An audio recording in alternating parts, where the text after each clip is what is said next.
चेतावनी, केवल वयस्कों के लिए। सावधान, इस वीडियो में 18 जोड़ वयस्क विषय, कड़क भाषा और जटिल कहानियां शामिल हैं, जो विशेष रूप से केवल परिपक्व दर्शकों के लिए हैं। ये सामग्री केवल शैक्षिकी और मनोरंजन के उद्देश्य से एक रचनात्मक प्रस्तुति है। इसमें दिखाए गए सभी पात्र और घटनाएं काल्पनिक हैं या साहित्यिक विश्लेषण का हिस्सा हैं। दर्शक इसे अपनी जिम्मेदारी और जोखिम पर देखें। यदि आपकी आयु कानूनी सीमा से कम है या आप ऐसे विषयों के प्रति संवेदनशील हैं, तो कृपया अभी इस वीडियो को छोड़ दें। अध्याय 1, पूर्णकालिक करियर एंडलेस फैंटेसी अनुवाद। लिन यी, अपना सामान पैक करो और चले जाओ, चाओ यांग समूह के बिक्री प्रबंधक यू लिली ने कहा। मुझे निकाल दिया जा रहा है। लिन यी रुक गई। मैं अच्छा कर रहा था, मुझे क्यों निकाला जा रहा है? कंपनी को नहीं लगता कि आप इस नौकरी के लिए उपयुक्त हैं, इसलिए उन्हें अब आपकी जरूरत नहीं है। लिन यी चाओ यांग समूह के बिक्री विभाग में एक कर्मचारी थे। पिछले आधे साल से अधिक समय से उन्होंने काम से एक दिन की भी छुट्टी नहीं ली थी। उसने सोचा कि यदि वह इतना प्रयास करेगा तो उसे पदोन्नति और वेतन वृद्धि मिलेगी। हालांकि उन्होंने कभी नहीं सोचा था कि उन्हें आज नौकरी से निकाल दिया जाएगा। मैनेजर यू, आप बहुत आगे जा रहे हैं। आप मुझे बिना किसी कारण के केवल इसलिए निकाल रहे हैं क्योंकि मैं आपको उपहार नहीं देता। यह थोड़ा अनुचित है ना? लिन यी ने तर्क दिया। उचित? तुम्हें मेरे साथ समझदार होने का क्या अधिकार है? क्या तुम सचमुच सोचते हो कि तुम मांस का एक टुकड़ा हो? जल्द ही मेरी एक मीटिंग है। चलो, मेरा समय बर्बाद मत करो। यू लिली ने अधीरता से अपना हाथ लहराया और हाथों में दस्तावेज लेकर चली गई। इस प्रकार लिन यी कार्यालय में एकमात्र बचे थे। अब चूंकि उसके पास कोई नौकरी नहीं है, भविष्य में भोजन और कपड़े की भी समस्या होगी। क्या बकवास है, लिन यी ने शाप दिया।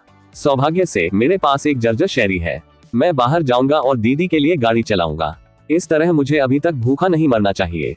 डिंग, पूर्ण श्रेणी अनुभव प्रणाली सक्रिय। हर सप्ताह एक नई कक्षा सक्रिय की जाएगी। सिस्टम में अंतर्निहित मिशन को पूरा करने से आपको अंतिम पुरस्कार प्राप्त करने की अनुमति मिलेगी, जिससे मेजबान को वैश्विक बॉस बनने में सहायता मिलेगी। अनुभव वर्ग, दीदी ड्राइवर। कक्षा पूर्णता दर 0%। यदि एक सप्ताह के भीतर कक्षा पूर्णता दर 90% से ऊपर है, तो आप समय से पहले एक नई कक्षा सक्रिय कर सकते हैं। यदि आप 100% तक पहुंचते हैं, तो आपको एक रहस्यमय उपहार प्राप्त होगा। कृपया दीदी ड्राइवर पंजीकरण उपहार पैक $10 मिलियन प्राप्त करें। पेनिनसुला होटल की 100% नियंत्रण हिस्सेदारी। पगानी जोड़ा की कीमत 28 मिलियन है। क्या बकवास है? उसके दिमाग में अधिसूचना देखकर लिन यी का मूड खराब हो गया। वह ऑनलाइन उपन्यासों का एक वफादार प्रशंसक था, इसलिए वह स्वाभाविक रूप से जानता था कि प्रणाली क्या है। उसे इसका सामना करने की उम्मीद नहीं थी। सिस्टम, क्या होगा यदि पूर्णता दर एक सप्ताह के भीतर 100% तक नहीं पहुंचती है? मेजबान एक नई कक्षा खोलने का विकल्प चुन सकता है, या वर्तमान कक्षा को तब तक जारी रख सकता है जब तक कि पूर्णता दर 100% तक न पहुंच जाए, जिस बिंदु पर नई कक्षा स्वचालित रूप से खुल जाएगी। सिस्टम के स्पष्टीकरण के माध्यम से लिन यी ने विशिष्ट कार्यों को समझा। सिस्टम का लचीलापन बहुत अधिक था और पहल मूल रूप से उनके हाथों में थी। ये बहुत अच्छा था। इकट्ठा करना। लिन यी ने संकोच नहीं किया।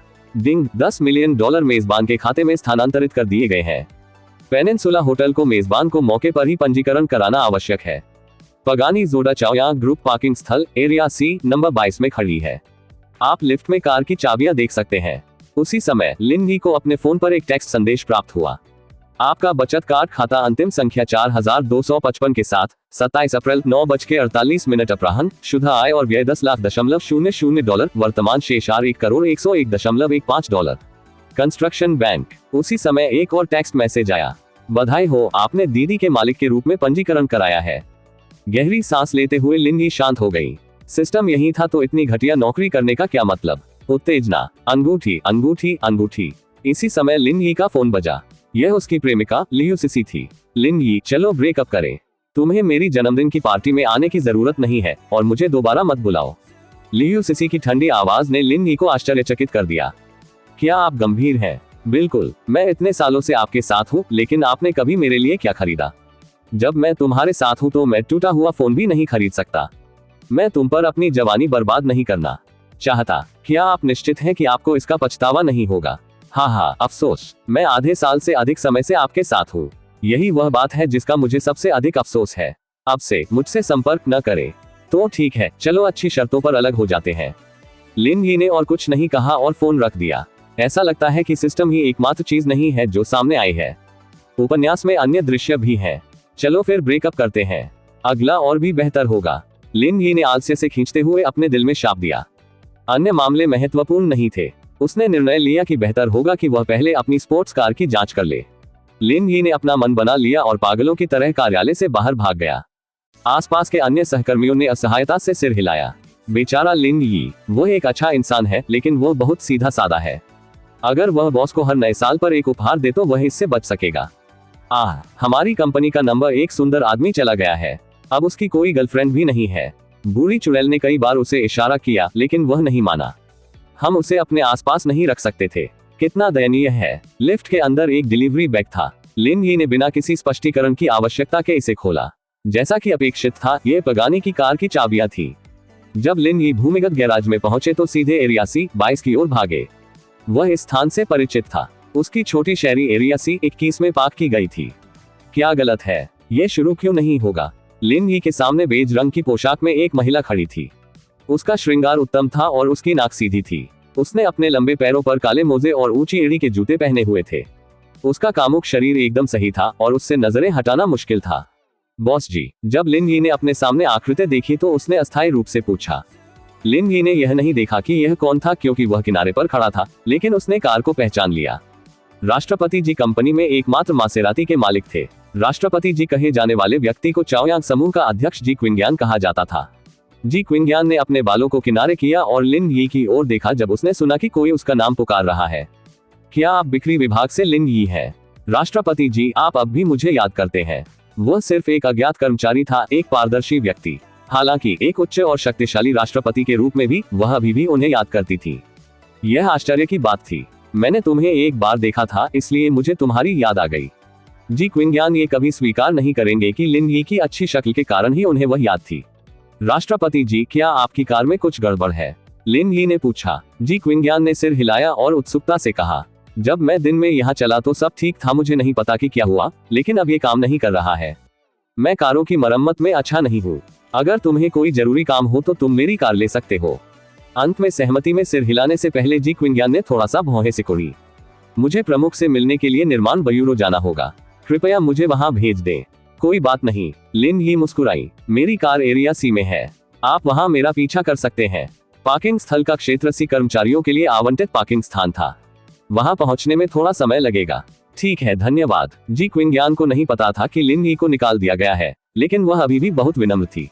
तभी एक व्यक्ति उनके पीछे से निकला और मुस्कुराते हुए बोला, क्विंग्यान, मैंने सुना है कि आपकी कार खराब हो गई है। आप कहां जाना चाहते हैं? मैं आपको भेजूंगा। दूसरों को परेशान करने की चिंता क्यों करें?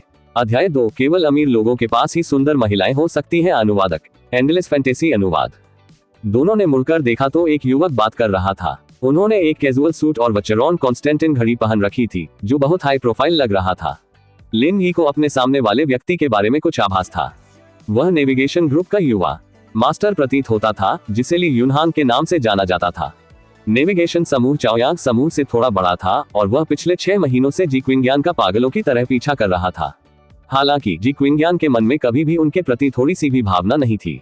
हालांकि वह असहाय लग रहा था, दूसरे पक्ष ने हार नहीं मानी और आज तक उसे परेशान करना जारी रखा।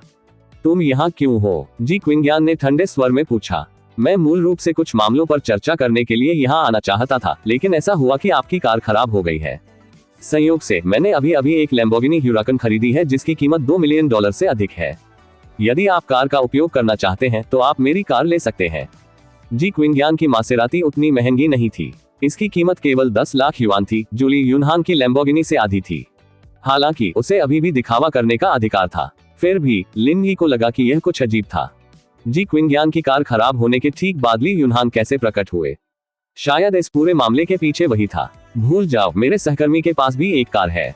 मैं बस उसकी कार ले लूंगा। जैसे ही वह बोली, जी क्विंग्यान ने लिन यी की ओर देखा। चल दर, ठीक है। राष्ट्रपति जी, अभी आप लोगों ने जो कहा मैंने सुना। वह आपकी कंपनी में एक छोटा सा कर्मचारी है। वह केवल एक घरेलू कार चलाता है। इसकी तुलना मेरी लैम्बोर्गिनी से नहीं की जा सकती। तो क्या हुआ अगर यह एक घरेलू कार है? जी क्विंग्यान ने कहा। यह तब तक ठीक है जब तक मुझे ये पसंद है। जी क्विंग्यान अब ली यूनहान से परेशान नहीं होना चाहते थे और लिन यी के साथ एरिया C की ओर चल दिए। जैसे ही वे एरिया C में पहुंचे, जी क्विंग्यान और ली यूनहान दोनों ठिठक गए। वे सभी सिल्वर पगानी ज़ेफाया से आकर्षित थे। जी क्विंग्यान थोड़ा हैरान थे। ये कार किसकी थी? इसे यहाँ क्यों पार्क किया गया था? अगर आसपास कोई बड़ी गोलीबारी हुई थी तो उसे इसके बारे में क्यों नहीं पता चला? राष्ट्रपति जी, इस पगानी जोड़ा की कीमत 28 मिलियन युआन से अधिक लगती है। ऐसा नहीं हो सकता कि आपने इसे अभी खरीदा है ना?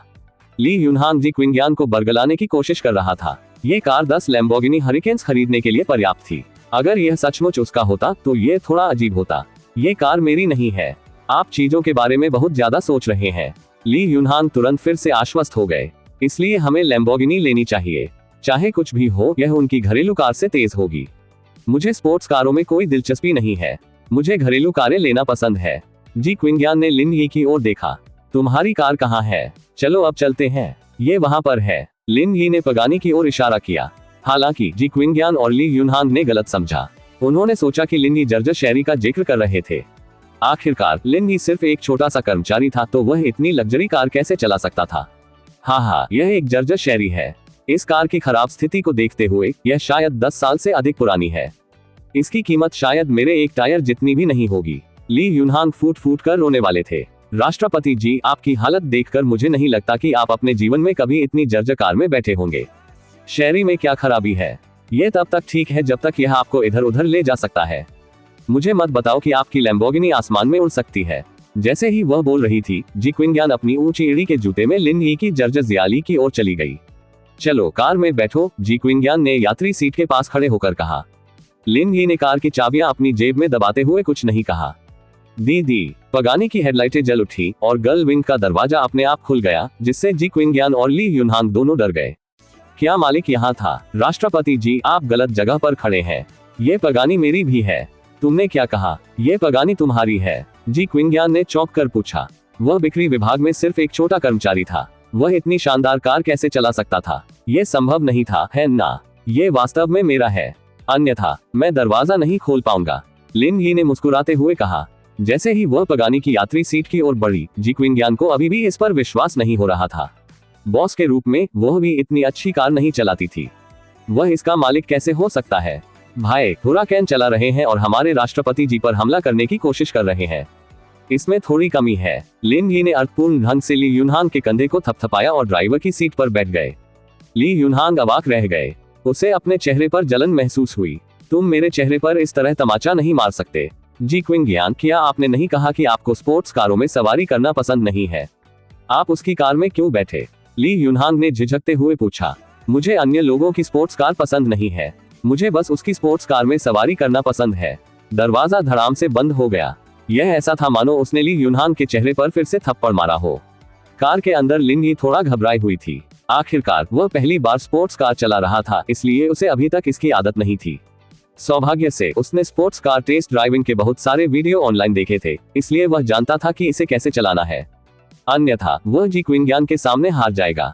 लिन यी, क्या आप बिक्री कर्मचारी नहीं है ना? आप ये कार क्यों चला रहे हैं? जी क्विंगयान के दिमाग में सवाल भर गए और वह समझ ही नहीं पाई कि क्या हो रहा है। मैं बस एक सामान्य व्यक्ति के जीवन का अनुभव करना चाहता था, इसलिए मैं काम पर आया। मुझे बिना किसी कारण के निकाले जाने की उम्मीद नहीं थी। लिन यी ने आह भरी। ठीक है, मैं दिखावा करना बंद कर दूंगा। मैं वास्तव में दूसरी पीढ़ी का एक अमीर बच्चा हूँ। मेरा अगला काम दीदी को चलाना और एक सामान्य व्यक्ति के जीवन का अनुभव करना है। जी क्विंगयान एक सेकंड के लिए स्तब्ध रह गई और फिर जोर से हंसने लगी। मुझे मत छेड़ो। क्या तुम्हें सच में लगता है कि मैं तुम पर विश्वास करूंगा? अगर मैं आपको सच बताऊं तो कोई भी मुझ पर विश्वास नहीं करेगा। मैं आगे नहीं बताऊंगा। ठीक है, जल्दी करो और गाड़ी चलाओ। मुझे अभी भी कुछ जरूरी काम निपटाने हैं। कोई बात नहीं, इसके बाद मुझे 5 सितारा समीक्षा देना मत भूलना, लिन यी ने कहा। मुझे लगता है कि आप चरित्र में बहुत गहरे हैं और वास्तव में सोचते हैं कि आप एक दीदी ड्राइवर हैं। मैं तुमसे झूठ क्यों बोलूंगा? खुद ही देख लो। लिन यी ने अपना फोन निकाला और जब जी क्विंगयान ने उसे देखा तो वह चौंक गई। क्या वह सचमुच दीदी कार का मालिक था? क्या वह सचमुच एक अमीर बच्चा था जो जीवन का अनुभव लेने के लिए बाहर जा रहा था? क्या ये कुछ ज्यादा ही अजीब नहीं था? आप सचमुच दीदी कार के मालिक हैं। बेशक राष्ट्रपति जी, क्या आप मुझे समर्थन देने के लिए कोई आदेश देना चाहते हैं? आप मेरे पहले यात्री होंगे। जी क्विंगयान हंसे। लगता है मुझे वह सम्मान मिलेगा। जैसे ही उसने बात की, जी क्विंगयान ने अपना फोन निकाला और दीदी ऐप के लिए साइन अप किया। लिन यी के मार्गदर्शन में उसने एक खाता पंजीकृत किया और एक ऑर्डर दिया। निकटतम डिलीवरी ऑर्डर के नियमों के अनुसार जी क्विंगयान का ऑर्डर लिन यी द्वारा छीन लिया गया था। इस प्रकार उन्होंने दीदी ड्राइवर के रूप में अपनी यात्रा शुरू की। उसने एक्सीलेटर पर कदम रखा और एक ऐसी दहाड़ सुनाई दी जैसे ये किसी राक्षस से आ रही हो। ऐसी तेज लहरों ने जी क्विंगयान को थोड़ा डरा दिया और उसने अवचेतन रूप से अपनी सीट बेल्ट बांध ली। लिन यी ने जी क्विंगयान पर नजर डाली। आप कहां देख रहे हैं? जल्दी करो और गाड़ी चलाओ, जी क्विंगयान ने डांटा। कोई बात नहीं। जैसे ही वे चले 28 मिलियन पगनिनी जोड़ा तुरंत सड़क पर ध्यान का केंद्र बन गई। एफ तारांकन सी के, ये पगनिनी जोड़ा है। मैंने सुना है कि इसकी कीमत 28 मिलियन है। यात्री सीट पर बैठी महिला को देखो, वह कार से भी अधिक सुंदर है। जैसा कि अपेक्षित था, केवल अमीरों के पास ही सुंदर महिलाएं हो सकती हैं। लिन ही ने भीड़ की ईर्ष्यालु निगाहों के बीच जी क्विंगयान को उसके गंतव्य तक पहुंचाया। मुझे यहाँ लाने के लिए धन्यवाद। लिन ही अब उसकी कर्मचारी नहीं थी, इसलिए उसे और अधिक विनम्र होना पड़ा। ये ठीक है, जब आप वापस जाएं, यदि आप टैक्सी लेने के इच्छुक नहीं हैं, तो मेरे लिए अनुरोध करना याद रखें। दीदी का ड्राइवर आपकी सेवा में रहेगा। मुझे वेचेट पर जोड़े। क्या आपसे संपर्क करना मेरे लिए सुविधाजनक होगा? बिल्कुल। उन दोनों ने वेचेट पर एक दूसरे को जोड़ा और लिनगी चले गए। उसी समय लिनगी के दिमाग में सिस्टम अधिसूचना सुनाई दी। डिंग, पहला ऑर्डर पूरा करने के लिए मेजबान को बधाई। इनाम 50,000 अनुभव अंक है। कार्य पूर्णता 5%। इनाम 50,000 डॉलर है। अध्याय 3, होटल पर दावा करे अनुवादक एंडलेस फैंटेसी। फक, सिस्टम से इनाम देखकर लिनगी आश्चर्यचकित रह गई। ऑर्डर पूरा करने के बाद 50 मिलियन डॉलर। रोमांचक। इसे पहले मिले 10 मिलियन डॉलर में जोड़ने पर कुल 60 मिलियन डॉलर की तरल संपत्ति हो गई। इसके अलावा उनके पास पेनिनसुला होटल भी था। उसे अब एक अमीर आदमी माना जा सकता है। लिन ही ने अपनी ठुड्डी रगड़ी। हालांकि पुरस्कार आकर्षक थे, पेनिनसुला होटल अभी भी उसके दावा करने की प्रतीक्षा कर रहा था। हुआ यूं कि किसी ने अभी तक दीदी का कोई दूसरा ऑर्डर नहीं दिया था, इसलिए वह पहले होटल पर दावा करने गया। पेनिनसुला होटल एक मानक 5 सितारा होटल था और यह झोंग हाई के शीर्ष होटलों में से एक था। यहाँ तक कि कई मशहूर हस्तियां भी थीं जो यहाँ शादियां आयोजित करने आई थीं। ये स्पष्ट था कि यह कितना विलासितापूर्ण था। अतीत में लिन ही केवल तभी इसे दूर से देखने का साहस करते थे जब वह इस स्थान से गुजरते थे। उसे उम्मीद नहीं थी कि यह अब उसका होगा। जीवन बहुत उतार चढ़ाव से भरा था। अपनी कार पार्क करने के बाद लिन ही होटल में दाखिल हुए। जैसे ही उसने होटल में कदम रखा, उसे बातचीत का सिलसिला सुनाई दिया। यू जी, यहाँ मेरी जन्मदिन की पार्टी बुक करने के लिए धन्यवाद। मैं पहली बार इतने शानदार होटल में हूँ। आपका स्वागत है। ये सब मेरे काम का हिस्सा है। जो आदमी बोल रहा था उसकी शक्ल तो साधारण थी, लेकिन उसके कपड़े बहुत स्टाइलिश थे। वह दूसरों की ईर्ष्यालु निगाहों का आनंद लेता था। उसका नाम यू जी था। उनका परिवार लकड़ी के व्यवसाय में था और झोंग हाई में उन्हें थोड़ा अमीर माना जाता था। उन्होंने 500,000 डॉलर से अधिक कीमत की मर्सिडीज बेंज ई क्लास कार चलाई। ये लिनगी की पुरानी जर्जर शहरी से कई गुना बेहतर था। लियू सिसी और यून जी पिछली रात बार में मिले थे। उन्होंने पूरी रात वीचैट पर बातचीत की और उसे पता चला कि वह एक सभ्य परिवार से है, इसलिए उसने लिन ही को छोड़ दिया और यू जी के साथ रहना चुना। इस बीच यू जी ने लियू सिसी को निराश नहीं किया। ये जानने के बाद कि आज उसका जन्मदिन है, उसने जन्मदिन की पार्टी का स्थान बदलकर पेनिनसुला होटल कर दिया। माँ, मैं तुमसे बहुत प्यार करता हूँ। आवाज जानी पहचानी लग रही थी। लिन ही ने अपना सिर घुमाया और महसूस किया कि यह लियू सिसी थी। लिन ही थोड़ा आश्चर्यचकित हुई। उन्हें उम्मीद नहीं थी कि वह पार्टी का स्थान बदलकर पेनिनसुला होटल कर देंगी। हालांकि लियू सिसी के अलावा 2 अन्य लोग भी थे। वे लिन ही से परिचित लग रहे थे। वे उसके सबसे अच्छे दोस्त प्रतीत होते थे जिनसे वह पहले भी कई बार मिल चुका था। जहां तक उनमें से बाकियों की बात है, लिन ही उन्हें नहीं जानती थी। वे शायद उस लड़के के दोस्त थे। इसमें बड़ी बात क्या है? पेनिनसुला होटल महंगा है, लेकिन अपनी संपत्ति के साथ मैं अब भी कभी कभार यहाँ आ सकता हूँ। डार्लिंग, काश मैं तुमसे पहले मिला होता, लियू सिसी ने मधुरता से कहा। कोई बात नहीं, अब जब तुम मेरे साथ हो तो मैं तुम्हें दुनिया की सबसे खुश महिला बनाऊंगा। सिसी, देखो, क्या वह लिन ही नहीं है? अपने सबसे अच्छे दोस्त की आवाज सुनकर सिसी ने दरवाजे की ओर देखा। उसे एहसास हुआ कि होटल के सामने खड़ा व्यक्ति वास्तव में लिन ही था। लिन ही, तुम यहाँ क्या कर रहे हो? सिसी की अभिव्यक्ति तुरंत बदल गई। उसने उसे पहले ही बता दिया था कि उन दोनों का रिश्ता खत्म हो चुका है, लेकिन ऐसा लग रहा था कि वह अभी भी उसका पीछा कर रहा है। वह सचमुच उसे परेशान कर रहा था। यह आपका घर नहीं है। क्या मैं इसमें प्रवेश नहीं कर सकता? लिन ही ने कहा। क्या मैंने तुम्हें पहले ही कॉल नहीं किया था? मैंने तुमसे कहा था मत आओ। तुम अभी भी यहाँ क्यों हो? लियू सिसी ने सवाल किया। ये हमारे बीच खत्म हो गया है। मुझे आशा है कि आप मुझे अब और परेशान नहीं करेंगे। भले ही आप घुटने टेककर मुझसे विनती करें, हमारे बीच चीजें जारी रहना असंभव है। भाड़ में जाओ। उस समय यून जी और उसका दोस्त लियू सिसी को अपनी बाहों में लपेटने से पहले वहां से चले गए। तुम्हारा नाम लिन ही है ना? सिसी ने मुझे तुम्हारे बारे में बताया था, लेकिन अब से सिसी मेरी है। मुझे उम्मीद है कि तुम उसे अब और परेशान नहीं करोगे।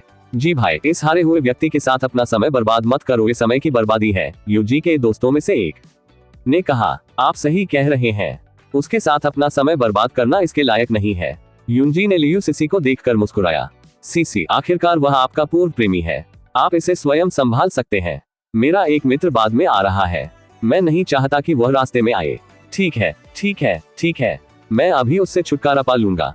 लियू सिसी ने लिन यी की ओर देखा और गंभीरता से कहा, मुझे पता है कि आप इससे खुश नहीं हैं, इसलिए आप काम पर भी नहीं गए।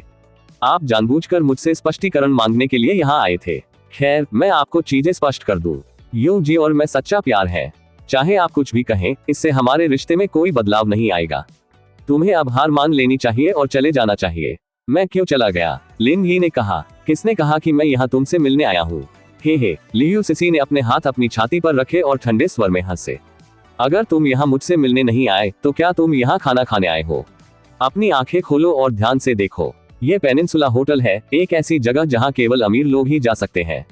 क्या आप जर्जर शहरी की बिक्री बंद करने के बाद पैसे खर्च करने के लिए यहाँ आना चाहते थे? क्या मजाक? सीसी सही है, उसके सबसे अच्छे दोस्त ने कहा। लिन यी, हालांकि आप सुंदर हैं, लेकिन आप अन्य पहलुओं में युन जी से तुलना नहीं कर सकते। वह न केवल आपसे अधिक अमीर है, बल्कि उसके कई संबंध भी हैं। बेहतर होगा कि आप हार मान लें और संघर्ष करना बंद कर दें। हाँ, जब वह यहाँ खाना खाने आया तो मैनेजर ने भी उसे 95% की छूट दी। क्या आप में ऐसा करने की क्षमता है? एक और गर्लफ्रेंड ने कहा। 95% छूट? लिन यी मुस्कुराई। मुझे देखने दो कि ऐसा करने की शक्ति किसके पास है। उसी क्षण तेज कदमों की आहट सुनाई दी। काले सूट में एक दर्जन पुरुष और महिलाएं बहुत दूर से दौड़ते हुए आगे बढ़े। हे, क्या आप यह नहीं देखना चाहते थे कि ऐसा करने की शक्ति किसके पास है? खैर, वह यहाँ है, यू जी ने कहा। मुख्य व्यक्ति पेनिनसुला होटल का प्रबंधक वांग तियानलोग है। मेरे पिता उसे जानते हैं, उसने ही मुझे छूट दी थी। भाई जी, चलो उसे अनदेखा करें, चूंकि मैनेजर वांग यहाँ है। आइए पहले चलें और उनका स्वागत करें, लियू सिसी ने कहा। यह अच्छा है, आखिरकार वे सभी प्रसिद्ध लोग हैं। यू जी ने अपने कपड़े ठीक किए और वांग तियानलोग की ओर चल दिए। हालांकि जैसे ही वह उसका स्वागत करने वाला था, वांग तियानलोग ने उसे धक्का दे दिया। मेरे रास्ते से हट जाओ। युन जी और लियू सिसी स्तब्ध थे। जब वे अभी मिले थे तो वे काफी विनम्र थे, लेकिन अब वह इतना अहंकारी क्यों थे?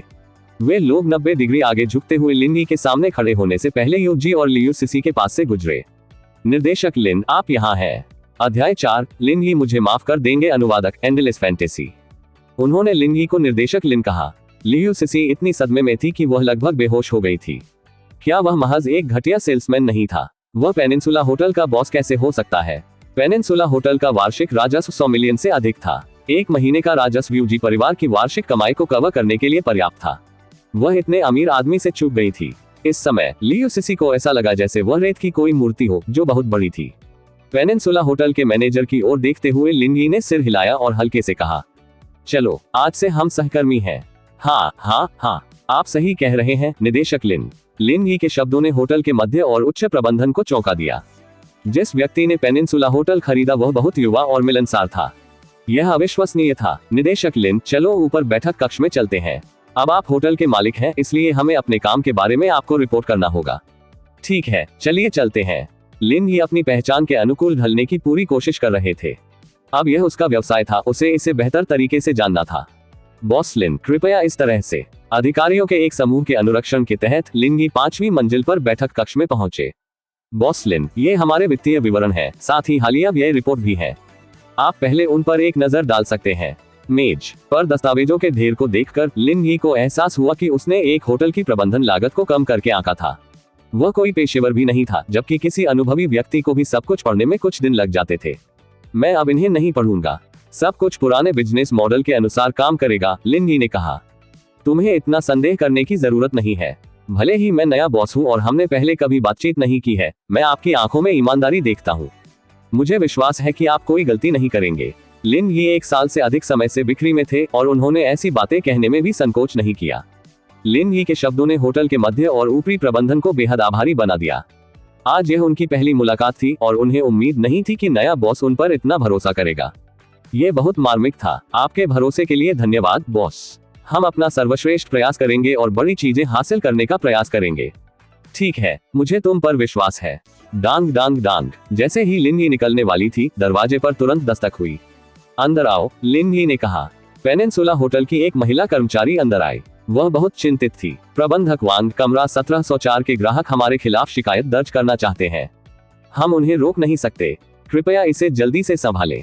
हमारे खिलाफ शिकायत किस लिए? उसने कल हमारे होटल में कार किराए की सेवा के लिए एक आवेदन जमा किया था, लेकिन जिस मर्सिडीज बेंज को वह किराए पर लेना चाहती थी, वह एक वीआईपी ग्राहक द्वारा जबरदस्ती उधार ली गई थी। हमने कार एक्सचेंज सेवा प्रदान की, लेकिन उसने इसे स्वीकार नहीं किया और हमारे खिलाफ शिकायत दर्ज करने पर जोर दिया। इसलिए तियानालोव ने कुछ नहीं कहा। बॉस यहाँ था, इसलिए उसे पहले ये देखना था कि वह क्या चाहता है। तुम लोग जाकर अपना मामला संभालो, मैं जाकर इसकी जांच करूंगा। लिन यी उठी और बाहर चली गई। हालांकि उन्हें होटल के नियमों और विनियमों के बारे में ज्यादा जानकारी नहीं थी, फिर भी वीआईपी उपयोगकर्ताओं को आम मेहमानों की तुलना में अधिक विशेषाधिकार प्राप्त थे। ऐसा प्रतीत हुआ कि होटल ने उचित कार्य किया है। लिन यी लिफ्ट लेकर 17वीं मंजिल पर पहुंची और कमरा नंबर 1704 का दरवाजा खटखटाया। मैं आप लोगों से कह रहा हूं, अगर आप मुझे इसके लिए उचित स्पष्टीकरण नहीं देंगे तो मैं। दरवाजा खुला और गु जिंगशु दंग रह गई जब उसने उस व्यक्ति को दरवाजे पर खड़ा देखा। ये छोटा भाई कहाँ से आया? वह बहुत सुंदर है। क्या आप ही हमारे खिलाफ शिकायत दर्ज कराने जा रहे हैं? लिन यी ने पूछा। नहीं, ये ठीक है, यह कोई बड़ी बात नहीं है, बस मेरे लिए एक और कार की व्यवस्था करो, गु जिंगशु ने महिलाओं की तरह कहा। इतने सुंदर छोटे भाई के विरुद्ध शिकायत करने का साहस किसका होगा? वह वास्तव में इतने सुंदर भाई पर चिल्लाई। उनकी स्त्री जैसी छवि नष्ट हो गई। मेरे पास पगानी है, अगर तुम्हें कोई आपत्ति न हो तो तुम उसे चला सकते हो। क्या आपने क्या कहा? आप मुझे गाड़ी चलाने के लिए पगानी उधार देना चाहते हैं? ये सही है, गुणवत्ता के मामले में यह मर्सिडीज बेंज से बेहतर होना चाहिए। रहने भी दो, अपने वित्तीय संसाधनों के साथ मैं मर्सिडीज बेंज किराए पर ले सकता हूँ, लेकिन मैं पगानी जैसी कार नहीं खरीद सकता, गु जिंगशु ने कहा। इसके अलावा अगर मैं इसे खरीद भी सकता तो भी मुझे नहीं पता कि इसे कैसे चलाना है। ऐसा कहा जाता है कि सुपर कारों का संचालन अन्य कारों से अलग होता है। इस बारे में कैसा है? आप कहाँ जाना चाहते हैं? मैं तुम्हें वहां ले चलूंगा। वह होटल की मेहमान थी। ऐसा कुछ होने के बाद वह उसे केवल मुफ्त में ही चला सकता था। इसे दीदी के आदेश के रूप में नहीं गिना जाएगा। आप मुझे वहां ले जाना चाहते हैं? गु जिंगशु इतना आश्चर्यचकित था कि वह अपना मुंह बंद नहीं कर सकी। इतना सुंदर युवक उसे पगानी की शादी में घुमा रहा था। क्या उसने अपने पिछले जीवन में दुनिया को बचाया था? यह अच्छा नहीं है, मैं तुम्हें परेशान करूंगा। यदि आप नहीं चाहते हैं तो इसे भूल जाइए। मैं जल्द से जल्द आपको मर्सिडीज बेंज दिलाने की कोशिश करूंगा। लिन यी के पास कोई कनेक्शन नहीं था, इसलिए उनके लिए मर्सिडीज बेंज उधार लेना असंभव था।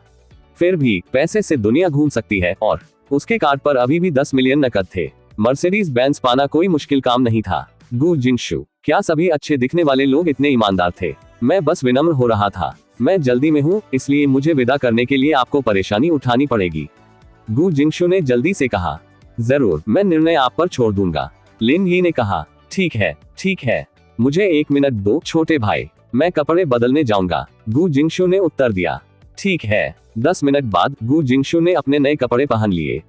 उसकी हल्की नीली स्कर्ट उसके सामने पूरी चोटियों को उभार रही थी और उसकी काली ऊंची एड़ी के जूते उसे अलग दिखा रहे थे। मैंने कपड़े बदलने का काम पूरा कर लिया है, चलो अब चलते हैं। ठीक है। इस समय होटल के प्रवेश द्वार पर पहले से ही शोर था। यूं जी, आपको जाना चाहिए, लिन यी जल्द ही बाहर आ जाएंगे। मैं नहीं चाहता कि वह गलत समझे, लियू सिसी ने कहा। आप किस बारे में बात कर रहे हैं? क्या आप अब मेरे साथ नहीं हैं? जिस क्षण लिन यी पलटी, मुझे एहसास हुआ कि मैं अब भी उससे प्यार करती हूँ। तो अब मुझे तुमसे कोई लेना देना नहीं है। कुतिया, क्या तुम सच में सोचती हो कि लिन यी तुम्हारे प्यार में पड़ जाएगी? अरे तुम सपना देख रही हो। शाप देने के बाद यूजी अपने दोस्तों के साथ चले गए। उन्होंने लियू सिसी और उनके अन्य 2 सबसे अच्छे दोस्तों को पीछे छोड़ दिया। सीसी, आप लिन यी के बारे में ऐसी ही घटिया बातें करती हैं। क्या वह सचमुच वापस आएगा? लियू सिसी के सबसे अच्छे दोस्त ने पूछा। वह करेगा। हालांकि मैंने कुछ गलत किया था, हम एक रिश्ते में थे। जब तक मैं ईमानदारी से उससे माफी मांगता हूँ, वह निश्चित रूप से मुझे माफ कर देगा। आपके पास एक मुद्दा है, आइए अभी इस बारे में बात न करें। मुझे लगता है कि वह थोड़ी देर में बाहर हो जाएगा। आइए यूं ही बेकार न बैठे रहें। आइए पहले उसकी कार साफ करें। आखिरकार मुझे बाद में भी इसमें बैठना है, लियू सिसी ने कहा। मैं सचमुच तुमसे ईर्ष्या करता हूँ। मुझे डर है कि मुझे अपने जीवन में पगानी में बैठने का मौका नहीं मिलेगा। अपने लिए खेद महसूस मत करो। हमारे रिश्ते में सहजता आने के बाद मुझे लगता है कि वह ये कार मुझे चलाने के लिए दे देंगे। जब वह समय आएगा, मैं तुम्हें घुमाने ले चलूंगा। तो फिर अग्रिम धन्यवाद। ठीक है, आपके बैग में टिश्यू है, अभी पहुंचना शुरू करो। लिन यी और गु जिंगशु उसी समय होटल से बाहर चले गए जब लियू सिसी और अन्य लोग अच्छा समय बिता रहे थे। क्या कर रहे हो? अध्याय 5। आप कैसे जानते हैं कि मैं आपके जितना अच्छा नहीं हूँ? अनुवादक एंडलेस फैंटेसी। प्रिय, हमने देखा कि आपकी कार गंदी थी, इसलिए हम इसे साफ करने में आपकी मदद करना चाहते थे। जैसे ही वह बोल रही थी, लियू सिसी ने गु जिंगशु को देखा और मुस्कुराते हुए पूछा, उसे आपकी सचिव होना चाहिए, है ना? भविष्य में मैं आपके काम और दैनिक जीवन में आपकी मदद कर सकता हूँ। तुम्हें अब उसकी जरूरत नहीं है। आपने उसे मेरी सचिव के रूप में देखने के लिए कौन सी नजर का इस्तेमाल किया? क्या तुमने उसे देखने के लिए अपनी नाभि का इस्तेमाल किया?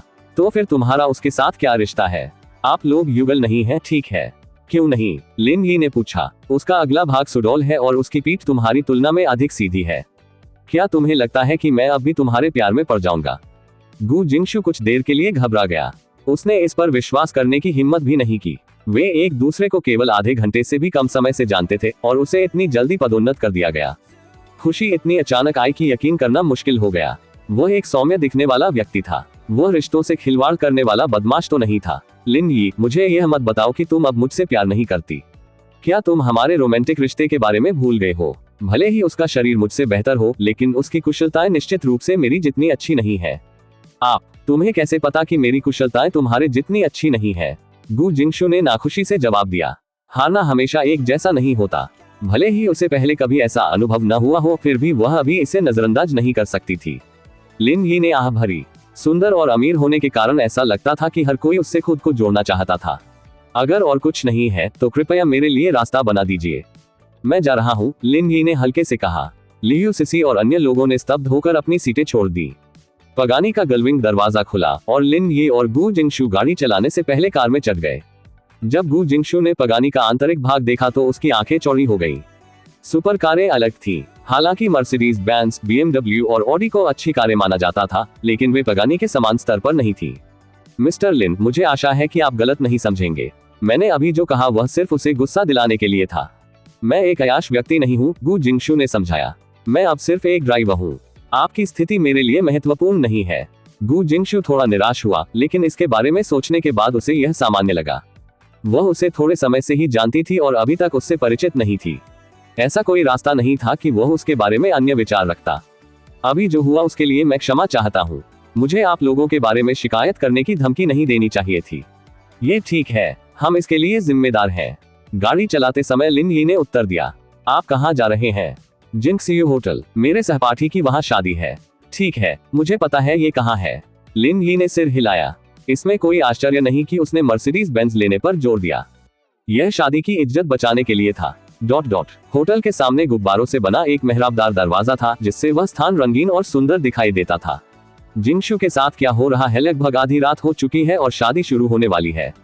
वह अभी तक यहाँ क्यों नहीं है? पीले रंगे बालों वाली एक महिला ने पूछा। जिंगशु अब अलग है। उसका एक अमीर प्रेमी है और समय कीमती है। उसके पास हमारे जितना खाली समय नहीं है, एक छोटे बालों वाली लड़की ने उत्तर दिया। कुछ दिन पहले उसने कहा था कि उसके प्रेमी ने उसके लिए मर्सिडीज बेंज खरीदी है, इसलिए वह एक सच्ची अमीर कहानी है। उसकी डींगे मत सुनो। कुछ दिन पहले मैंने उसे बस में भींचते हुए देखा था। अमीर प्रेमी कहाँ से आया? ये सिर्फ दिखावा है। ऐसा नहीं हो सकता, छोटे बालों वाली लड़की ने कहा। हम सभी सहपाठी हैं और बाहरी नहीं है। क्या वह कुछ ज्यादा ही डींगे नहीं मार रही होगी? हमारे बॉयफ्रेंड सभी युवा मास्टर हैं। वह एक ईर्ष्यालु व्यक्ति है, इसलिए उसने ऐसा कहा। वह जानबूझकर हमें नाराज करने की कोशिश कर रही है। यदि आप ऐसा कहते हैं तो मैं वास्तव में इस पर विश्वास करूंगा। हे भगवान, देखो, यह एक सुपरकार है। ये पगानी जोड़ा है। अन्य मेहमानों की चीखें सुनकर महिलाओं ने ऊपर देखा। उन्हें आश्चर्य हुआ जब उन्होंने एक चांदी की सुपरकार को धीरे धीरे उनकी ओर आते देखा। क्या वे यहाँ शादी के लिए हैं? गोरी लड़की ने पूछा। असंभव। यंगइंग हमारी सहपाठी है। वह और उसका पति एक साधारण परिवार से हैं। वे एक दोस्त को कैसे जानते होंगे जो सुपरकार चलाता है? वे यहाँ से गुजर रहे होंगे। लेकिन ये कार बहुत आकर्षक है। इसकी कीमत 10 मिलियन से अधिक होनी चाहिए। ये निश्चित रूप से संभव है। सबकी नजरों के सामने लिन यी ने होटल के प्रवेश द्वार पर कार खड़ी कर दी। गुलविंग दरवाजा खुला और गु जिंगशु अपना हैंडबैग पकड़कर बाहर चली गई। उसने सबको घूर कर देखा। जिंगशु, तुम वास्तव में यहाँ एक सुपरकार में आए थे। वह आज आजाद था, इसलिए उसने मुझे यहाँ भेजा। गु जिंगशु ने घबराने का नाटक किया और प्रार्थना की कि लिन यी उसे उजागर न करे, अन्यथा वह इस कृत्य को जारी नहीं रख पाएगी। जिंगशु, तुम सर्वश्रेष्ठ हो। तुमने इतना अमीर प्रेमी कैसे पा लिया? मुझे सच बताओ, तुमने उसे पाने के लिए क्या किया? महिलाओं ने उस पर विश्वास कर लिया। जिंगशु डींगे नहीं मार रही थी क्योंकि उसे लग रहा था कि उसे वास्तव में एक अमीर दूसरी पीढ़ी का प्रेमी मिल गया है। जिंगशु नीचे झुका और लिन यी की ओर देखा, जो कार में बैठी थी। धन्यवाद। सुरक्षित गाड़ी चलाना। ठीक है। लिन ही ने सिर हिलाया और चली गई। उसने पहले उसे ढाल के रूप में इस्तेमाल किया था और अब वे बराबर हो गए हैं। अंगूठी, अंगूठी, अंगूठी। उसके चले जाने के कुछ देर बाद ही लिन ही का फोन बज उठा।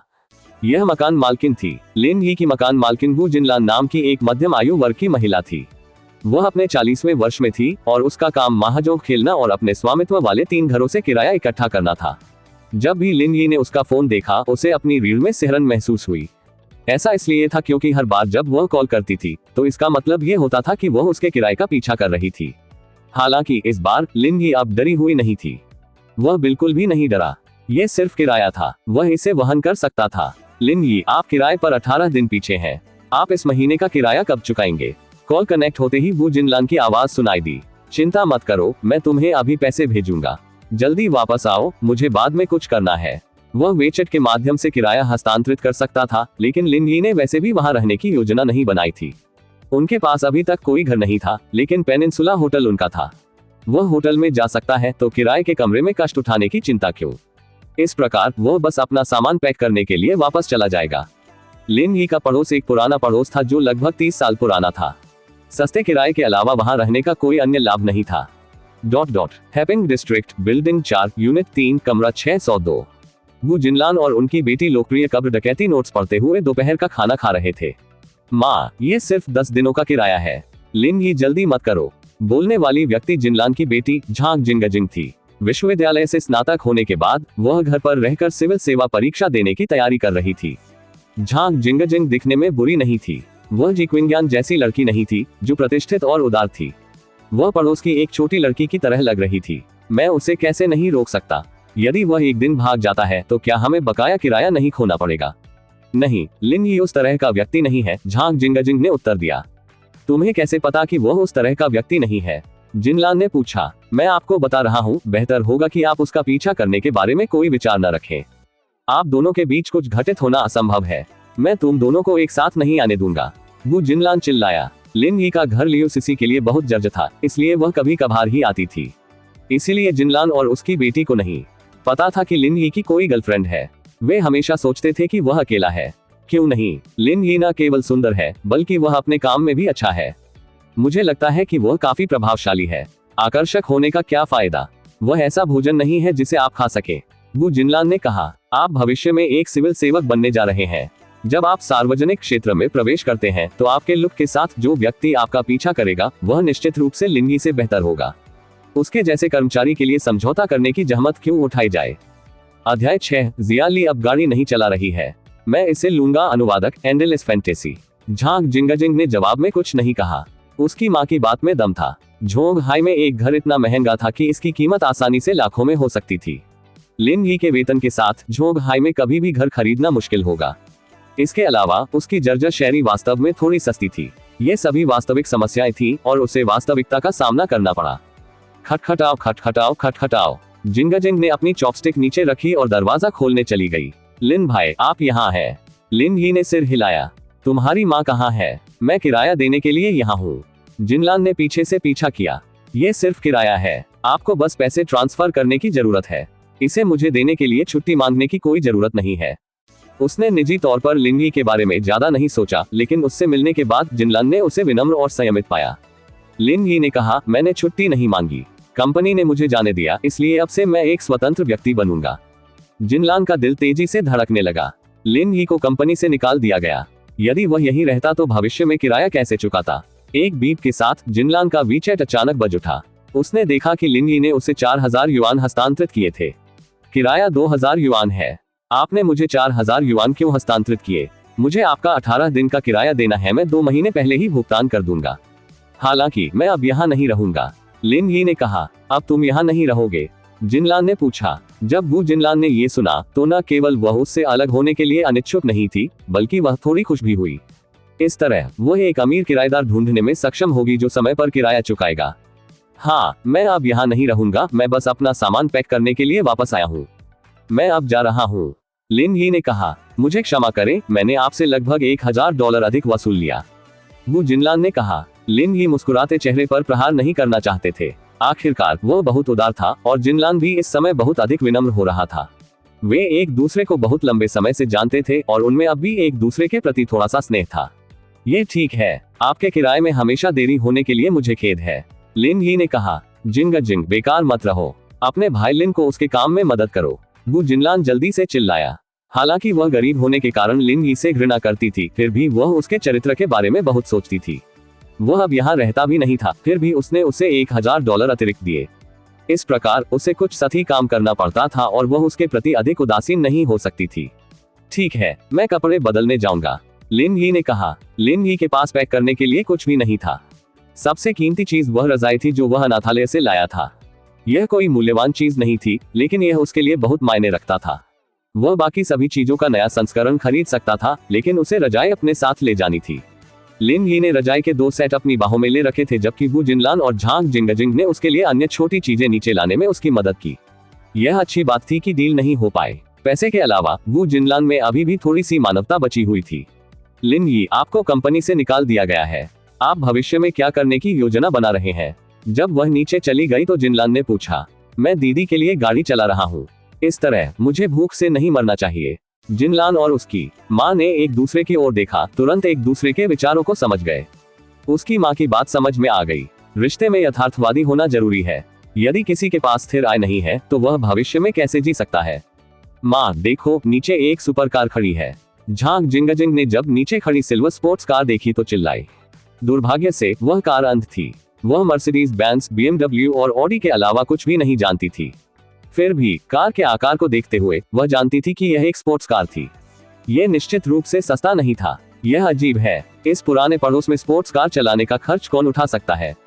वो जिनलान बुदबुदाया। जाहिर है वह जानती थी कि यह कार सस्ती नहीं थी। लिन यी, तुम्हारी कार कहाँ है? मुझे वह कहीं दिखाई नहीं दे रही है। जिनलान ने कुछ देर तक इधर उधर देखा, लेकिन उसे लिन यी की जर्जर शेरी नहीं दिखी। मैं अब शेरी नहीं चला रहा हूँ, मैंने इस कार को बदल लिया है। लिन यी ने कार की चाबी दबाई और पगानी का गुलविंग दरवाजा खुल गया, जिससे जिनलान और जिंग डर गए। आपने क्या कहा? यह आपकी कार है? जिंग ने पूछा। उसका मुंह खुला हुआ था। मैंने इसे आज ही बदल दिया है, लिन यी ने कहा। ये कार सस्ती नहीं है ना? ये बुरा नहीं है, इसकी लागत 20 मिलियन से अधिक है। लिन यी ने स्पष्ट रूप से आराम से बोलते हुए सब कुछ यात्री सीट पर रख दिया। लिन यी, तुम इतने अमीर कब हो गए? क्या तुम सिर्फ एक वेतनभोगी कर्मचारी नहीं हो? काम करना सिर्फ जीवन का अनुभव लेने के लिए था, लिन यी ने मजाक में कहा। अब मैं दिखावा करने जा रहा हूँ, मैं वास्तव में एक अमीर दूसरी पीढ़ी हूँ। इसके बाद लिन यी ड्राइवर की सीट पर बैठी और चली गई। लिन यी की गायब टेल लाइट्स को देखकर झांग जिंग का मूड खराब हो गया था। माँ, क्या लिन यी अनाथ नहीं है? उन्होंने कहा कि उनके माता पिता की मृत्यु बहुत पहले हो गई थी। वह दूसरी पीढ़ी का अमीर कैसे बन गया? शायद उसने अपने माता पिता की कब्रें लूट ली। आपने कहा कि लिन यी गरीब थी और नहीं चाहती थी कि हम एक साथ रहें। अब जब वह अमीर है तो क्या हम कर सकते हैं? उन बेकार चीजों के बारे में मत सोचो, वो जिनलान ने उत्तर दिया। पहले वह तुम्हारे लिए काफी अच्छा नहीं था, लेकिन अब तुम उसके लिए काफी अच्छे नहीं हो। अब इसका तुमसे कोई लेना देना नहीं है। घर जाओ और पढ़ाई करो। आधे घंटे बाद लिन यी ने पेनिनसुला होटल की ओर प्रस्थान किया और लॉबी में वांग तियानलोंग से मुलाकात की। राष्ट्रपति लिंग प्रेसिडेंशियल स्वीट तैयार कर लिया गया है। वापस जाते समय लिन यी ने पहले ही तियानलोंग को मामले के बारे में बता दिया था। वह कुछ दिनों के लिए होटल में रहने वाला था और जब उसके पास समय होगा तो वह एक घर खरीदेगा। लिन यी ने सिर हिलाया। मुझे कार में सामान ले जाने और कुछ खाना लाने में मदद करें। मैं पूरे दिन काम कर रहा हूँ, मैं भूख से मर रहा हूँ। समझ गया बॉस लिन, मैं तुरंत व्यवस्था कर दूंगा। तियानलोंग बहुत कुशल था और आधे घंटे से भी कम समय में सब कुछ व्यवस्थित हो गया। रात के खाने के बाद लिन यी ने स्नान किया और अमीर होने का आनंद लिया। अंगूठी अंगूठी अंगूठी। बगल में फोन की घंटी बजी। यह उनके पूर्व सहकर्मी वांग यंग थे। वांग यंग लिन यी से 4 साल बड़ी थी। वह एक सुंदर युवती थी। उसने काम के दौरान लिन यी की अच्छी देखभाल की, लेकिन किसी को नहीं पता था कि उसके इरादे कुछ और थे। बहन वांग, क्या आप मुझसे बात करना चाहती थी? लिन यी ने विनम्रता से पूछा। यी, आपके सहकर्मी आपके जाने के बाद आपसे अलग होने के लिए अनिच्छुक हैं। वे आपको विदा करने के तरीके के रूप में एक साथ रात्रि भोज करना चाहते हैं। धन्यवाद सिस वांग, आप जगह बुक कर सकते हैं। यह मेरे लिए उपहार है, लिन यी ने उदारतापूर्वक कहा। मैंने कहा कि मैं तुम्हें विदा कर रहा हूँ। मैं तुम्हें अपना पैसा कैसे खर्च करने दे सकता हूँ? वांग यंग ने उत्तर दिया। मैं आपसे शाम 5:30 बजे सामान्य स्थान पर मिलूंगा। तथाकथित सामान्य स्थान रेस्तरां का नाम नहीं था, बल्कि यीपिनजू नामक रेस्तरां था। ये वह जगह थी जहां सभी विभाग रात्रिभोज आयोजित करते थे और वे इसे हमेशा सामान्य स्थान के रूप में संदर्भित करते थे। ठीक है, मैं समझ गया। मैं निश्चित रूप से समय पर वहां पहुंचूंगा। ठीक है, अभी के लिए बस इतना ही। मैं तुम्हें वहां मिलता हूँ। फोन रखने के बाद लिन यी ने अपनी घड़ी की ओर देखा। उसके पास अभी भी आनंद लेने के लिए 2 घंटे और थे। उसी समय लिन यी के फोन पर एक वेचिट संदेश आया। ये जी क्विंग का था। हम लगभग पूरा कर चुके हैं। क्या तुम मुझे ले सकते हो? मैं अभी भी निर्माण बयूरो में रह रहा हूँ। बेशक, लिन यी ने उत्तर दिया। मैं 30 मिनट में वहां पहुंच जाऊंगा। सिस्टम रिवार्ड उसे रनिंग ऑर्डर द्वारा दिया गया था। अब जब उनके पास नौकरी थी तो उन्हें इसे स्वीकार करना ही था। पूरा करने के लिए बहुत बढ़िया। अध्याय 7 10 स्क्वाट्स कोई समस्या नहीं। अनुवादक अंतहीन कल्पना। लिन यी ने कपड़े पहने और इमारत की ओर जाने से पहले अपने कमरे से बाहर चला गया। जब वह पहुंचे, जी क्विंग पहले से ही दरवाजे पर इंतजार कर रहे थे। इंतजार के लिए खेद है, थोड़ा ट्रैफिक जाम था। ये ठीक है, मैं भी अभी बाहर निकला हूँ। कार में बैठने के बाद जी क्विंग ने अपने बालों में कंघी की और एक हल्की सी खुशबू आ गई। राष्ट्रपति जी, क्या आप पहले ऑर्डर देना चाहते हैं? क्या आदेश? जी क्विंग को अभी भी इसकी आदत नहीं पड़ी थी। लिन यी ने अपना फोन निकाला। दीदी को एक आदेश। मुझे इससे अपने परिवार का भरण पोषण करना है। यदि आप आदेश नहीं देंगे तो मैं कोई पैसा नहीं कमा पाऊंगा। मुझे भविष्य में ऑन एयर रहना होगा। मैं वास्तव में आपकी मदद नहीं कर सकता। जी क्विंग ने मुस्कुराते हुए कहा। ऐसा लग रहा था कि वह सचमुच दीदी को लेकर गंभीर था। हालांकि जी क्विंग को भी राहत मिली थी। दसियों लाख की लग्जरी कार का मालिक होने के बावजूद उसने फिर भी उसकी कंपनी में सेल्स पर्सन बनने के लिए खुद को विनम्र बना लिया था। अब जब उसे निकाल दिया गया था तो उसके लिए दीदी पर जीवन का अनुभव करने के लिए बाहर आना समझ में आता था। जल्द ही लिन यी को अपने फोन पर जी क्विंग का सवारी अनुरोध प्राप्त हुआ, जिसे उन्होंने तुरंत स्वीकार कर लिया। उसी समय सिस्टम अधिसूचना बज उठी। आपको दूसरा ऑर्डर सफलतापूर्वक प्राप्त हो गया है। आपने 85 अंक और उससे अधिक अंक वाली 2 सुंदरियों को चुनने के लिए सिस्टम मिशन शुरू कर दिया है। इनाम 10,000 अनुभव अंक है। मिशन पूर्णता आधा। जब लिन यी ने अपने मन में मिशन को देखा तो वह भौहें चढ़ाए बिना नहीं रह सका। यह मिशन थोड़ा आध्यात्मिक था। 85 अंक से ऊपर किस प्रकार की सुंदरता हो सकती है? यदि उसके सौंदर्य मानकों और सिस्टम के मानकों के बीच अंतर होता तो क्या होता? फिर भी मिशन अधिसूचना को देखते हुए इसमें कोई संदेह नहीं था कि जी क्विंग 85 अंकों से अधिक की सुंदरता थी। चूंकि मिशन पहले ही आधा अधूरा हो चुका था, इसलिए उन्होंने फिलहाल इसके बारे में चिंता न करने का फैसला किया। उसे पहले यह ऑर्डर पूरा करना चाहिए। राष्ट्रपति जी, क्या आप कंपनी में वापस नहीं जा रहे हैं? जब लिन यी ने ऑर्डर पर पता देखा तो पूछा। ये चाओयांग समूह नहीं था। मैं काम से छूटने वाला हूँ, इसलिए मैं वापस नहीं जा रहा हूँ। मेरे पास घर पर एक कंप्यूटर है, इसलिए मैं अभी भी वहां से काम कर सकता हूँ। ठीक है, मैं तुम्हें अभी वापस भेजूंगा। ओह ठीक है, मैं काफी समय से आपसे ये पूछना चाह रहा था। आपको क्यों निकाल दिया गया? जी क्विंग ने वापस जाते समय पूछा। मुझे काम में कुछ समस्याएं थी, इसलिए मुझे नौकरी से निकाल दिया गया। अब उसके पास व्यवस्था थी और उसके जीवन ने एक अलग राह ले ली थी। लिन यी अब अतीत के तुच्छ मामलों पर ध्यान नहीं देना चाहते थे। यह ऐसा होगा मानो वह किसी की पीठ पीछे बुराई कर रहा हो। उसे उदार होना था, न कि क्षुद्र होना। यह उतना बुरा नहीं हो सकता। ठीक है, मैंने कुछ दिन पहले आपके बिक्री विभाग की रिपोर्ट देखी थी। आप पिछले महीने बिक्री के चैंपियन थे। संभवतः क्या गलत हो सकता है? जी क्विंग ने मुस्कुराते हुए पूछा। राष्ट्रपति जी, मत पूछिए। वैसे भी यह मेरी गलती थी। लिन यी ने मुस्कुराते हुए उत्तर दिया। जी क्विंग ने ये सोचकर अपनी आंखें घुमा ली कि शायद कुछ और भी हो रहा है। उसे बाद में मामले की जांच करनी होगी। अंगूठी, अंगूठी, अंगूठी। उसी समय जी क्विंग का फोन बजा। क्या आपने उन सभी से पूछा? मैं कुछ सोचूंगा, लेकिन अपने पक्ष से संपर्क करने का प्रयास करता रहूंगा। देखें कि क्या आप अन्य होटलों से संपर्क कर सकते हैं। ठीक है, अभी के लिए बस इतना ही। जल्द ही जी क्विंग ने फोन रख दिया। लिन यी ने देखा कि उसकी अभिव्यक्ति इतनी अच्छी नहीं लग रही थी, इसलिए उसने पूछा, क्या हुआ? कंपनी जल्द ही एक प्रेस कॉन्फ्रेंस आयोजित करना चाहती है, लेकिन उन्होंने शहर के सभी 5 सितारा होटलों से संपर्क किया है और उनमें से किसी के पास हमारे लिए समय या जगह नहीं है। वे सभी भरे हुए हैं और मुझे चिंता है कि इससे कैसे निपटा जाए। क्या आप इसे थोड़ा पीछे नहीं धकेल सकते? ये प्रेस कॉन्फ्रेंस बहुत महत्वपूर्ण है। हम इसे बहुत लंबे समय तक नहीं खींच सकते, अन्यथा मैं इतनी जल्दी में नहीं होता। हम पेनिनसुला होटल जा सकते हैं। यह उचित होना चाहिए, लिन यी ने सुझाव दिया। मजाक मत करो। पेनिनसुला होटल जोंगहाई में एक सुपर 5 सितारा होटल है। मैं पैसे खर्च करने से नहीं डरती, लेकिन मुझे बिल्कुल भी आरक्षण नहीं मिल सकता। जी क्विंग ने अपना सिर हिलाया। लिन यी को यह मुद्दा आसानी से हल होने योग्य लगा। उनकी कंपनी को उद्योग में एक छोटी मछली माना जाता था। इसकी तुलना उन बड़ी कंपनियों से नहीं की जा सकती। पेनिनसुला होटल के आकार और स्तर के कारण वे उसकी कंपनी पर नजर भी नहीं डालेंगे। अगर वह सीईओ बनकर वहां गई तो भी इसका कोई फायदा नहीं होगा। यह जरूरी नहीं कि सच हो। जीवन आश्चर्य से भरा है। यदि आप वहां जाएंगे तो आपको आश्चर्य हो सकता है। आप निश्चित रूप से जानते हैं कि कैसे बात करनी है। मैं एक बार आपकी बात सुनूंगा। चलो घूमे और पेनिनसुला होटल चले।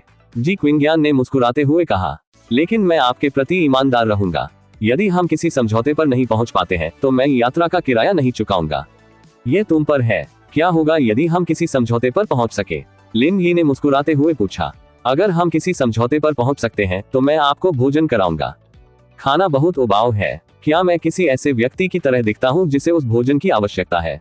तुम बहुत लालची हो। जी क्विंगयान मुस्कुराए। अगर हम वास्तव में इस पर बात कर सकें तो मैं आपके लिए खुद खाना बनाऊंगा। कोई रास्ता नहीं, आप खाना बना सकते हैं।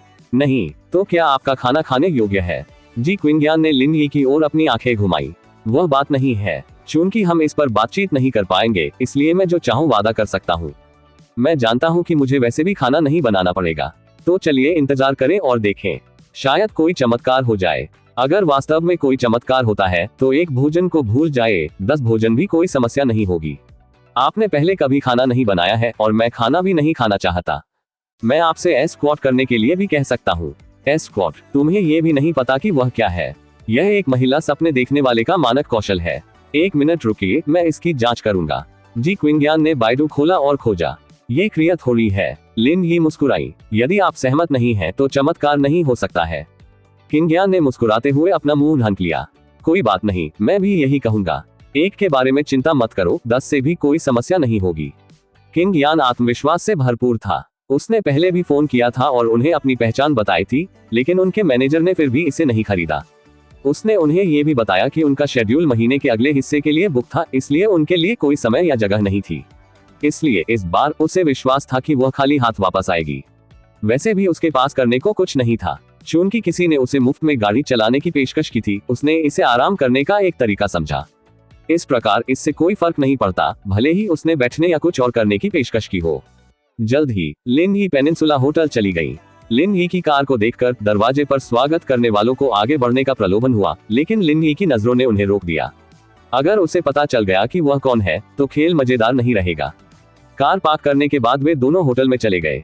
हेलो, मैं आपके मैनेजर वांग तियानलोंग को ढूंढ रहा हूँ। फ्रंट डेस्क पर वेट्रेस ने जी क्विंगयान की ओर देखा और फिर अपने बॉस की ओर। उसने विनम्रता से उत्तर दिया। नमस्कार, पहले स्वागत कक्ष में चलते हैं। मैं प्रबंधक वांग को तुरंत सूचित करूंगा। ठीक है, धन्यवाद। फ्रंट डेस्क पर उपस्थित परिचारक के नेतृत्व में वे दोनों बैठक कक्ष में पहुंचे। जल्द ही कोई कॉफी और चाय लेकर आया। इस तरह के गर्मजोशी भरे रवैये ने जी क्विंगयान को अवाक कर दिया। वह काफी समय पहले एक बार यहाँ आई थी, लेकिन उसे कभी इस तरह का व्यवहार नहीं मिला था। बहुत जल्द वांग तियानलोंग आगे बढ़े और बड़े उत्साह से कहा, नमस्कार राष्ट्रपति जी। अध्याय 8, क्या मुझे अपना वादा निभाना होगा? अनुवादक एंडलेस फैंटेसी। जब तियानलोंग अंदर आया तो जी क्विंगयान खड़े हुए और उनसे हाथ मिलाया। हेलो मैनेजर वांग, मैं चाओयांग समूह से जी क्विंगयान हूँ। मैंने आपसे पहले फोन पर बात की थी। नमस्कार राष्ट्रपति जी, कृपया मेरे आतिथ्य की कमी पर नाराज न हो। तियानलोंग बहुत विनम्र था और उसने लिन यी के साथ अपने रिश्ते को उजागर नहीं किया। ऐसा इसलिए था क्योंकि उन्हें जी क्विंगयान के अनुरोध के साथ सहयोग करने के लिए लिन यी का अनुस्मारक प्राप्त हुआ था। इस प्रकार उसे और अधिक उत्साहित होना पड़ा। वह बॉस को लड़कियों को लेने से नहीं रोक सकता था। तियानलोंग के रवैये ने जी क्विंगयान को उसके दिल में बड़बड़ाने पर मजबूर कर दिया। तियानलोंग पहले भी फोन पर बहुत विनम्र थे, लेकिन उन्होंने हमेशा दूरी बनाए रखी। उनके बोलने का तरीका और उनका लहजा बहुत आधिकारिक था। हालांकि इस बार यह अलग था। वह बहुत गर्मजोशी से भरा हुआ था और थोड़ा आदरपूर्ण भी था। हेलो प्रबंधक वांग, मैं यहाँ आपसे आयोजन स्थल के बारे में बात करने के लिए आया हूँ। हमारी कंपनी एक प्रेस कॉन्फ्रेंस आयोजित करना चाहती है। हम देखना चाहते हैं कि पेनिनसुला होटल के हॉल के लिए कोई स्लॉट उपलब्ध है या नहीं। जी क्विंगयान ने पहले ही परिणाम की भविष्यवाणी कर दी थी। उसने सोचा कि उसे निश्चित रूप से तियानलोंग द्वारा अस्वीकार कर दिया जाएगा। जहां तक लिन यी द्वारा बताए गए चमत्कार की बात है तो ऐसी बात असंभव थी। आखिरकार वह पहले ही पूछ चुकी थी। इस बार अगर वह व्यक्तिगत रूप से यहाँ आए तो भी कोई बदलाव नहीं होगा। चाओयांग समूह का आकार स्पष्ट था। दूसरों को प्रभावित करने के लिए उसकी इतनी प्रतिष्ठा नहीं थी। कोई समस्या नहीं, आप इसे कब उपयोग करना चाहते हैं? मैं तुरंत इसकी व्यवस्था करूंगा, तियानलोंग ने विनम्रता से कहा। जी क्विंगयान स्तब्ध रह गए। उसे वांग तियानलोंग की बातों पर विश्वास नहीं हो रहा था। आपने क्या कहा? अब आप अपना शेड्यूल खाली कर सकते हैं। वांग तियानलोंग ने सिर हिलाया और कहा, हाँ, हम ये सुनिश्चित करेंगे कि जिस दिन आपको इसकी आवश्यकता होगी यह मुफ्त होगा। जी क्विंगयान खुश थे। धन्यवाद मैनेजर वांग, मेरी योजना 10 दिनों में प्रेस कॉन्फ्रेंस आयोजित करने की है। कोई बात नहीं, मैं तुरंत इसकी व्यवस्था करूंगा। क्या आपका कोई अन्य अनुरोध है अध्यक्ष जी? जब तक ये हमारी क्षमताओं में है, हम उनसे मिलने की पूरी कोशिश करेंगे। नहीं, अब और नहीं। हम सेट करने के लिए किसी को बुला लेंगे। हम मैनेजर वांग को किसी और चीज से परेशान नहीं करेंगे। अब तक जी क्विंगयान को अभी भी थोड़ा अविश्वसनीय महसूस हो रहा था। पहले उन्होंने ये स्पष्ट कर दिया था कि उनके पास आधे महीने तक कोई खुला स्लॉट नहीं है। अब जब वह यहाँ थी तो वह जब चाहे तब चुन सकती थी। आखिर क्या चल रहा था? वह यहाँ सिर्फ अपनी किस्मत आजमाने आई थी और उसे कोई उम्मीद नहीं थी। हालांकि सचमुच एक चमत्कार हुआ था। यह अविश्वसनीय था। ठीक है, मैं नीचे दिए गए लोगों को शेड्यूल साफ करने के लिए सूचित करूंगा और सुनिश्चित करूंगा कि कोई अन्य आरक्षण स्वीकार नहीं किया जाएगा। धन्यवाद मैनेजर वांग। जी क्विंगयान ने कहा, हमारे होटल के लिए कितनी जमा राशि है? मैं वित्त विभाग से इसे बाद में आपको हस्तांतरित करवा दूंगा। कोई जरूरत नहीं, कोई जरूरत नहीं। वांग तियानलोंग ने अपना हाथ लहराया और कहा, राष्ट्रपति जी के चरित्र के साथ जमा राशि का भुगतान करने की कोई आवश्यकता नहीं है। यह आवश्यक नहीं है और लेन देन के बाद सब कुछ तय हो जाएगा। जी क्विंगयान को अपने कानों पर विश्वास नहीं हो रहा था। क्या उसका इतना प्रभाव था? यह संभव नहीं था, है ना? फिर भी वो गलत नहीं बोली। क्या आप निश्चित हैं कि आप जमा राशि नहीं चाहते? बिल्कुल नहीं। राष्ट्रपति जी की सेवा करना हमारे लिए सम्मान की बात है। प्रबंधक वांग बहुत विनम्र है। ये हमारा भी सम्मान है। कुछ सरल शब्दों का आदान प्रदान करने के बाद लिन यी और जी क्विंगयान पेनिनसुला होटल से चले गए। वांग तियानलोंग ने उन्हें विनम्रता से बाहर निकाला और उन्हें जाते हुए देखा। वांग तियानलोंग को लगा कि उनका प्रदर्शन बहुत बुरा नहीं था। कोई गलती नहीं दिखी। मैनेजर वांग, हॉल को अगले महीने की 7 तारीख को यूनकाई ग्रुप द्वारा बुक किया गया है। यदि हम एक तरफा अनुबंध तोड़ते हैं तो हमें 3 गुना जुर्माना शुल्क देना होगा। डिप्टी मैनेजर ने कहा, 3 गुना कुछ नहीं है। हम जुर्माना शुल्क का 10 गुना भुगतान करेंगे। वांग तियानलोंग ने कहा, अगर हम बॉस को लड़कियों को लेने में देरी करते हैं तो हमें सामान पैक करके जाना होगा। पेनिनसुला होटल से निकलने के बाद दोनों एक साथ कार में बैठे। इस बिंदु पर जी क्विंगयान का उत्साह अभी भी कम नहीं हुआ था। लिन यी, तुम सच में एक भाग्यशाली सितारे हो। तुम सही थे। वास्तव में बेहतरी की ओर एक मोड़ था। बताया तो, और प्रयास करें और शायद कोई चमत्कार हो जाए। हाँ, भगवान का शुक्र है कि मैंने आप पर विश्वास किया, अन्यथा मैं वास्तव में इसे संभाल नहीं पाता। जी, मुझे लगता है कि हमें इस मामले को अभी के लिए छोड़ देना चाहिए। ऐसा लगता है जैसे आपके लिए अपना वादा निभाने का समय आ गया है, लिन यी ने कहा। जी क्विंगयान रुक गई, उनका चेहरा भी लाल हो गया। आप अभी भी इस बारे में क्यों सोच रहे हैं? जी क्विंगयान ने पूछा। क्या आप मुझे धोखा देने की कोशिश कर रहे हैं? जी, लिन यी ने पूछा। ये कैसे संभव है? आखिरकार मैं चाओयांग समूह का सीईओ हूँ। मैं अपनी बात से कैसे मुकर सकता हूँ? जी क्विंगयान ने कहा। ये बहुत अच्छा होगा। आइए अब अपना वादा निभाएं, लिन यी ने मुस्कुराते हुए कहा। हम कार में हैं। मुझे अपना वादा कैसे निभाना चाहिए? जब हम घर पहुंचेंगे तो हम इसके बारे में बात करेंगे। कोई बात नहीं, लिन यी ने बोलते हुए गैस पेडल पर कदम रखा और पगानी ने एक जानवर जैसी दहाड़ निकाली जिससे अन्य कारें बहुत पीछे रह गईं। जी क्विंगयान का चेहरा काला पड़ गया था। क्या उसे एस्कॉर्ट करते हुए देखने के लिए इतना कठिन संघर्ष करने की जरूरत थी? जीपीएस पर अंकित पते के अनुसार कार को जी क्विंगयान के घर तक ले जाने में 20 मिनट से भी कम समय लगेगा। जी क्विंगयान का घर झोंग हाई में युनशुई विला में था। झोंग हाई के सभी विलाओं में युनशुई विला को उच्च श्रेणी का नहीं माना जाता था और इसे केवल मध्य में ही स्थान दिया जा सकता था। जी क्विंगयान की सामाजिक स्थिति के साथ उनके लिए यहाँ रहना उचित था। सिल्वा पगानी को धीरे धीरे आगे बढ़ता देख विला जिले के प्रवेश द्वार पर सुरक्षा गार्ड दंग रह गए। हालांकि युनशुई विला में रहने वाले सभी लोग अमीर और शक्तिशाली थे, लेकिन उनके द्वारा चलाई जाने वाली अधिकांश कारें लाखों की कीमत वाली स्पोर्ट्स कारें थी। यह पहली बार था जब उन्होंने किसी प्रॉपर्टी मालिक को पगानी चलाते हुए देखा था। कितना शानदार! दरवाजा खोलें। चूंकि यह एक निजी विला जिला था, किसी को भी बिना एक्सेस कार्ड के प्रवेश करने की अनुमति नहीं थी, इसलिए जी क्विंगयान ने प्रवेश द्वार पर सुरक्षा गार्ड का अभिवादन किया। समझ गया बॉस जी। सुरक्षा गार्ड ने बिना कुछ कहे दरवाजा खोला और उसे अंदर जाने दिया। सुरक्षा गार्ड ने पगानी को विला क्षेत्र में जाते हुए देखा और दरबान के पास वापस चला गया। वांग भाई, अब और मत सो। विला नंबर 8 के बॉस जी को हटा दिया गया है। यह इतना बुरा नहीं हो सकता। बॉस जी एक प्रसिद्ध ठंडी और अलग थलग रहने वाली महिला सीईओ है। फूल भेजने वाले लोग एक पंक्ति बना सकते हैं। क्या उसे सचमुच हटा दिया गया है? ये सही है। मुझे लगता है कि कार चलाने वाला व्यक्ति बहुत सुंदर है और वह पगानी जोड़ा चला रहा है। इसकी कीमत 28 मिलियन युआन से अधिक लगती है। वह निश्चित रूप से दूसरी पीढ़ी के बहुत अमीर है। ऐसा लगता है कि सीईओ जी इतने उदासीन नहीं है। बात सिर्फ इतनी है कि जो लोग उनका पीछा करते हैं वे उनके लिए अच्छे नहीं थे। खूबसूरत महिलाएं वास्तव में अमीरों के लिए तैयार की जाती हैं। यहाँ तक कि सीईओ जी जैसी महिला को भी हटा दिया गया। जीवन बहुत अंधकार में लगता है। विला नंबर 8 की ओर गाड़ी चलाते हुए जी क्विंगयान ने अपनी सीट बेल्ट खोली और कार से बाहर निकलने के लिए तैयार हुई। राष्ट्रपति जी, क्या आप कुछ भूल गए? जी क्विंगयान, जो अभी अभी शांत हुई थी, फिर से शर्मा गई और गुस्से से अपने पैर पटकने लगी। मैं समझ गया। 10 स्क्वाट्स। आप अविश्वसनीय हैं। नहीं, मैं उस बारे में बात नहीं कर रहा हूँ। लिन यी ने अपना फोन रखा और उत्तर दिया, जब से हम पहुंचे हैं, क्या आपको सवारी के लिए भुगतान नहीं करना चाहिए? अध्याय 9। एक आदमी घर पर बैठा है जबकि उसका ससुर आकाश से आता है। अंतहीन काल्पनिक अनुवाद। जी क्विंगयान का चेहरा पूरी तरह से काला पड़ गया था। जिस टैक्सी में आप सवार हुए उसके लिए भुगतान करना सही और उचित था, लेकिन यह इतना गंभीर मामला नहीं होना चाहिए, है ना? हालांकि एस्कॉर्ट करना काफी शर्मनाक था, लेकिन शायद यही मुख्य बिंदु था। यह थोड़ा सा पैसा भी आपके लिए ईंधन भरने के लिए पर्याप्त नहीं है, तो आप इसकी इतनी परवाह क्यों करते हैं? ये बढ़ जाता है। मुझे अभी भी झोंग हाई में घर खरीदने के लिए पैसे कमाने हैं। जी क्विंगयान हंसे। आप पहले से ही पगानी चला रहे हैं। कौन विश्वास करेगा कि आप घर नहीं खरीद सकते? जैसे ही वह बोली, जी क्विंगयान ने यात्रा के लिए भुगतान किया। लिन यी ने मन ही मन आह भरी। मैं वास्तव में एक गरीब आदमी हूँ जिसके पास केवल 60 मिलियन नकद है। कार से निकलने के बाद दोनों एक के बाद एक घर में दाखिल हुए। विला का लेआउट बड़ा नहीं था। ये कुल मिलाकर लगभग 400 वर्ग मीटर था और आधुनिक और सरल शैली की सजावट बहुत चिकनी थी।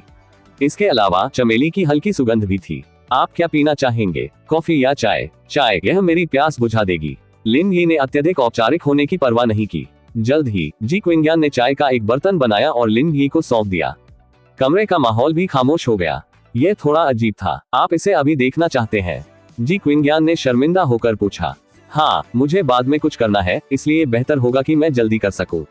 उनके सहकर्मी उनके लिए जो विदाई भोज आयोजित कर रहे थे वह शुरू होने वाला था। मुख्य पात्र के रूप में वह देर नहीं कर सकता था। आइए स्पष्ट रहें, मैंने पहले कभी ऐसा नहीं किया है, इसलिए अगर मैं इसे अच्छी तरह से नहीं करता हूं तो मुझे दोष न दें। लिन यी ने कहा। चिंता मत करो, मैं नहीं करूंगा, लिन यी ने मुस्कुराते हुए उत्तर दिया। वह कॉफी टेबल की ओर चली गई और वीडियो में होने वाली गतिविधियों को याद करते हुए कुर्सी पकड़ ली।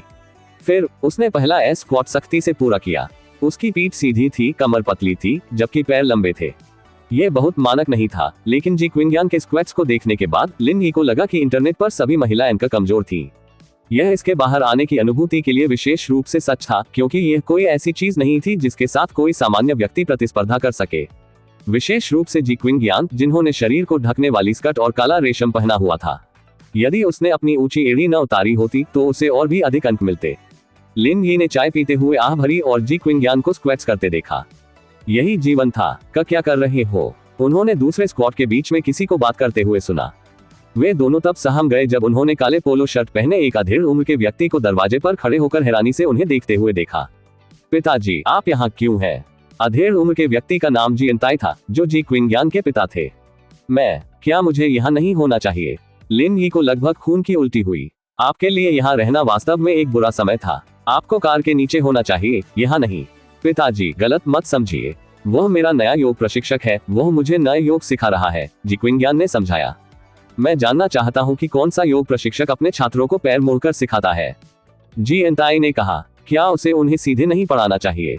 लिन यी, ये बहुत अच्छा विचार था। वह एक उच्च स्तरीय योग प्रशिक्षक है, वह केवल मौखिक मार्गदर्शन का प्रभारी है और आमतौर पर यह स्वयं नहीं करता है, जी क्विंगयान ने घबराते हुए कहा। झूठ बोलना बंद करो। क्या तुम्हें लगता है कि मैं लाइव प्रसारण नहीं देखता? लिन यी, वह लाइव प्रसारण देखता है। क्या आपकी पत्नी को इसके बारे में पता है? पिताजी, मेरी बात सुनो। बात करना बंद करो, किनारे जाओ, मुझे उससे कुछ कहना है, एंताई ने लिन यी की ओर इशारा करते हुए कहा। अंकल जी, आप क्या कहना चाहते हैं? लिन यी के सामने एंताई की अभिव्यक्ति बहुत नर्म हो गई।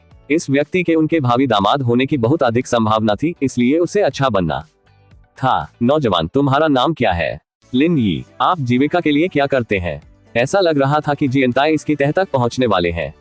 दीदी, लिन यी ने ईमानदारी से उत्तर दिया। क्या कहा आपने? दीदी, जी एंताई की आंखें अविश्वास से चौड़ी हो गईं। मैं वास्तव में एक दीदी ड्राइवर हूँ, लिन यी ने बेबसी से कहा। इस दुनिया में क्या गलत था? क्या आप कोई भी सत्य पर विश्वास नहीं करेगा? बेवकूफी करना बंद करो। एक दीदी ड्राइवर मेरी बेटी का पीछा कैसे कर सकता है? एंताई ने कहा। जब तक आप स्पोर्ट्स कार नहीं चला रहे हो। आप सही कह रहे हैं। दरवाजे पर खड़ी स्पोर्ट्स कार मेरी है। आप सचमुच एक स्पोर्ट्स कार चला रहे हैं? एंताई को आश्चर्य हुआ। जब वह अंदर आया तो उसने दरवाजे पर एक स्पोर्ट्स कार खड़ी देखी। उसने सोचा कि यह उसकी बेटी की नई कार है, लेकिन वास्तव में यह उसके प्रेमी की थी। हालांकि मेरी कार थोड़ी अच्छी है, मैं वास्तव में दीदी के लिए गाड़ी चलाता हूँ। ये सही है। अंताय हंसे। दीदी को चलाने के लिए स्पोर्ट्स कार का उपयोग करने में सक्षम होने के लिए आपको एक अमीर बच्चा होना चाहिए जो सामान्य नहीं बनना चाहता। आप उन अमीर बच्चों की तुलना में बहुत बेहतर हैं जो केवल खाना पीना और खेलना जानते हैं। मुझे अपनी बेटी आपको देने के बारे में चिंता करने की जरूरत नहीं है। लिन ये अवाक थी। आपकी बेटी अचानक आपके दामाद की कैसे हो गई क्योंकि उसने स्क्वाट किया था? क्या ये जबरन बिक्री नहीं थी? जी क्विंग फिर बैठ गई, उनका चेहरा लाल हो गया। अब समझाना सचमुच कठिन था। लिटिल यी, मेरे पिता का 80वां जन्मदिन कुछ ही दिनों में है। चूंकि आप दोनों एक साथ हैं, इसलिए इसे छिपाने की कोई जरूरत नहीं है। आप दोनों एक साथ जा सकते हैं और परिवार के बाकी लोगों को आपको देखने दे सकते हैं। यह उचित नहीं होगा। लिन यी ने विरोध किया। आखिर उनका कोई खास रिश्ता नहीं था। इसमें कुछ भी बुरा नहीं है। चूंकि आप दोनों एक साथ हैं, इसलिए आपको इतने बड़े आयोजन में भाग लेने का अधिकार है। जी एंताई ने कहा, ठीक है, मैं और कुछ नहीं कहूंगा। आप दोनों अपना मामला जारी रखें। मुझे अपने मूड पर असर न करने दें। अंताई उठ खड़ी हुई और चली गई, जिससे जी क्विंग को शर्मिंदा होना पड़ा। लिन यी, मेरे पिता की बकवास मत सुनो। जी क्विंग ने शांत होने का नाटक किया। लिन यी ने सिर हिलाया और अपने फोन पर समय देखा। राष्ट्रपति जी, मुझे कुछ और करना है, इसलिए मैं पहले निकलूंगा। छोड़ो, अभी भी 8 और स्क्वैट्स करने हैं। ऐसा कहने के बाद जी क्विंग को एहसास हुआ कि कुछ गलत था। क्या यह बेहतर नहीं होगा यदि वह इस शर्मनाक कार्य को पूरा न करती? मुझे याद दिलाने के लिए धन्यवाद, लिन यी ने कहा। मैं तुम्हें शेष 8 का ऋण दूंगा। फिर ठीक है। चूंकि वह ये पहले ही कह चुकी थी, इसलिए उसके पास अपनी बात से पीछे हटने का कोई रास्ता नहीं था, इसलिए उसके पास मान लेने के अलावा कोई विकल्प नहीं था। लिन यी को जाते हुए देखने के बाद जी क्विंग विला लौट आए और अपने सचिव को बुलाया। सचिव गो, बिक्री विभाग में लिन यी नाम का कोई व्यक्ति है, मुझे उसकी जानकारी की एक प्रति भेजे। निर्देश देने के बाद जी क्विंग ने फोन रख दिया। वह लिन यी की बर्खास्तगी की जांच करना चाहती थी। जी क्विंग के घर से निकलने के बाद लिन यी ने यीपिंजू की ओर प्रस्थान किया। यह कोई बड़ी बात नहीं थी कि जी एंताई की उपस्थिति के कारण उन्हें कुछ मिनट की देरी हुई। मुझे सचमुच खेद है, मैं ट्रैफिक में फंस गया था और देर हो गई थी। जब वह निजी कमरे में पहुंचे तो उन्होंने पाया कि बिक्री विभाग के सभी लोग पहले से ही वहां मौजूद थे। इस प्रकार लिन यी ने शर्मिंदा होकर कहा, ये ठीक है, हम भी अभी अभी यहाँ आए हैं। बोलने वाला व्यक्ति वांग यंग था। वह लंबे समय से लिन यी की देखभाल कर रही थी। वह लगभग 30 साल की थी और उसके कंधों पर लंबे बाल थे। उन्होंने हरे रंग की फ्लोरल ड्रेस पहनी हुई थी जो बेहद आकर्षक लग रही थी। आओ यी, यहाँ बैठो, मैंने तुम्हारे लिए पहले से ही एक सीट आरक्षित कर दी है। वांग यंग ने अपने बगल की खाली सीट पर कपड़े उतारे और लिन यी को अपने बगल में बैठने का इशारा किया। अध्याय 10, नीचे पगानी का मालिक कौन है? अंतहीन काल्पनिक अनुवाद। धन्यवाद सिस्टर यंग, लिन यी ने मुस्कुराते हुए कहा। इसमें धन्यवाद देने लायक क्या है? वांग यंग ने मुस्कुराते हुए कहा। तुम्हें अचानक निकाल दिया गया। भविष्य में तुम्हें दोबारा देखना आसान नहीं होगा। कोई बात नहीं। क्या आपके पास मेरा संपर्क नंबर नहीं है? अगर तुम्हें किसी चीज की जरूरत हो तो बस मुझे फोन करना, मैं लेने का वादा करता हूँ। लिन यी आते ही कमरे में बातचीत का विषय बन गई। हालांकि उनके आसपास मौजूद ज्यादातर लोग महिला सहकर्मी थी। बाकी पुरुष सहकर्मी दूसरी तरफ बैठे नकली मुस्कुराहट के साथ लिन यी को देख रहे थे। लिन यी, तुम बहुत बदकिस्मत हो। तुम्हारे कौशल स्तर के साथ बिक्री निदेशक का पद तुम्हारा होता। वांग यंग ने अफसोस से कहा।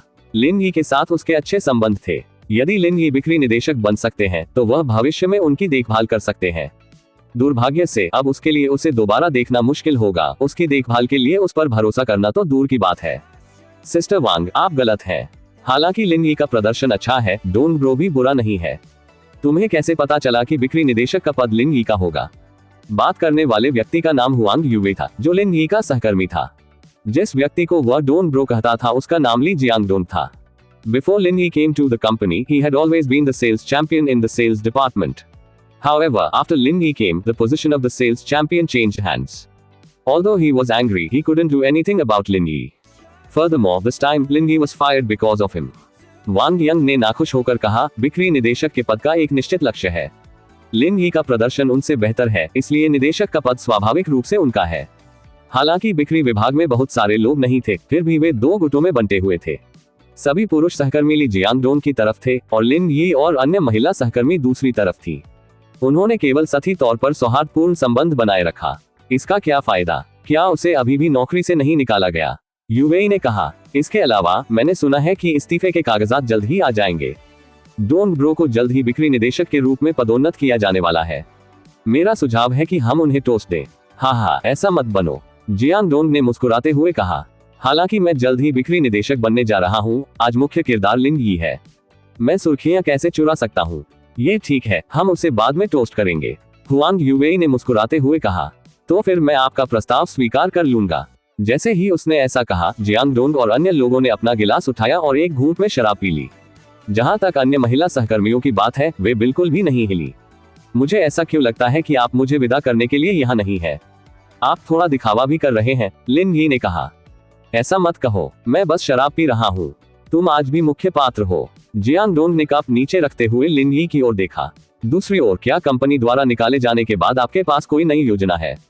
झोंगहाई एक बड़ा शहर है। यहाँ जीवित रहना आसान नहीं है। भाई डोंग सही कह रहे हैं। शहर बहुत खतरनाक है। ग्रामीण इलाकों में जाना बेहतर है। यूवेई ने आवाज लगाई। कौन सा देहात? क्या आप लिन यी के बारे में नहीं जानते? वह एक अनाथ है। उसके पास घर भी नहीं है। वह कहीं नहीं जा सकता। जियांग डोंग ने लिन यी की ओर देखने से पहले मुस्कुराते हुए कहा। लिन यी, यदि आप झोंगहाई में रहना चाहते हैं तो मेरे पास एक रास्ता है। मैं हमारे समुदाय में संपत्ति प्रबंधक से परिचित हूँ। मैं आपके लिए सुरक्षा नौकरी की व्यवस्था कर सकता हूँ। क्या आपकी रुचि है? हाँ। अन्य पुरुष सहकर्मी जियांग डोंग के मजाक पर हंस रहे थे। ये बात वह अपने ऊपर लेकर आए थे। वह केवल आधे साल के लिए कंपनी में था और वह बिक्री निदेशक पद के लिए डोंग जी के साथ प्रतिस्पर्धा करना चाहता था। खुद को देखो, आपको मेरे काम के बारे में चिंता करने की जरूरत नहीं है, लिन यी ने मुस्कुराते हुए कहा। ओ ठीक है यी, मैं बस आपसे वही बात पूछने वाला था, वांग यंग ने कहा। अब जब आपको कंपनी से निकाल दिया गया है तो क्या आपके पास भविष्य के लिए कोई योजना है?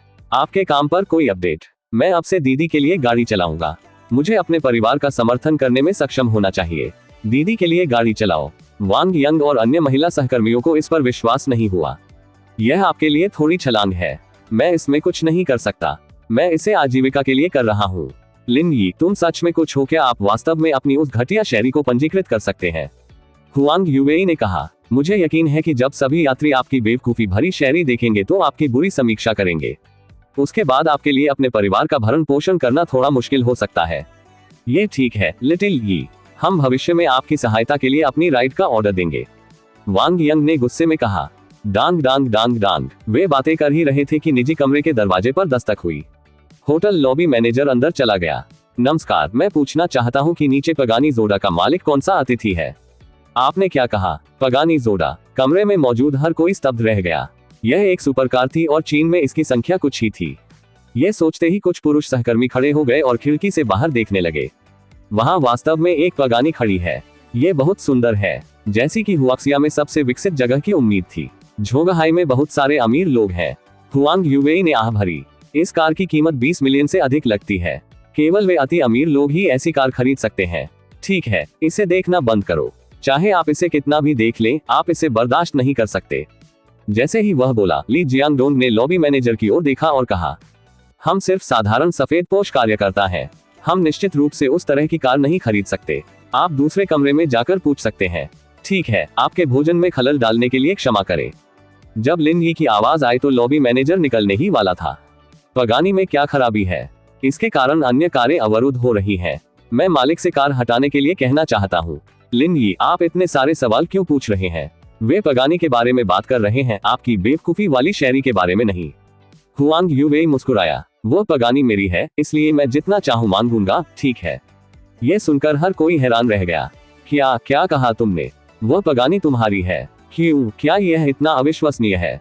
लिन यी ने अपनी जेब से कार की चाबियां निकाली और उन्हें हुआंग यूवेई और अन्य लोगों के सामने लहराया, जिससे वे लगभग अंधे हो गए। ये सचमुच उसकी कार थी। ये देखकर कि लिन यी इतनी छोटी थी, लॉबी मैनेजर बहुत शांत था। जिन लोगों ने इस प्रकार की कार खरीदी वे आमतौर पर अमीरों की दूसरी पीढ़ी थे और वे सभी युवा थे। हालांकि वह पहले से ही इतना अमीर था, फिर भी वह इन गरीब दोस्तों के साथ खाना खा रहा था। वह बहुत पहुंच योग्य था। लिन यी, क्या हो रहा है? क्या आपकी कार शहरी नहीं है? ये पगानी कब बन गया? किसने कहा कि आपके पास केवल एक कार हो सकती है? क्या मैं एक और नहीं खरीद सकता? सभी को थोड़ा चक्कर सा महसूस हुआ। वो $20 मिलियन से अधिक कीमत की एक स्पोर्ट्स कार थी, गोभी का एक टुकड़ा नहीं जिसकी कीमत $2 प्रति पीस थी। क्या तुमने नहीं कहा कि तुम दीदी के लिए गाड़ी चलाना चाहते थे? आप पहले से ही इतनी अमीर हैं, तो आप अब भी ऐसा क्यों कर रही हैं दीदी? जियांग डोंग ने पूछा। क्या आपके पास करने के लिए और कुछ नहीं है? क्या मैं जीवन का अनुभव नहीं कर सकता?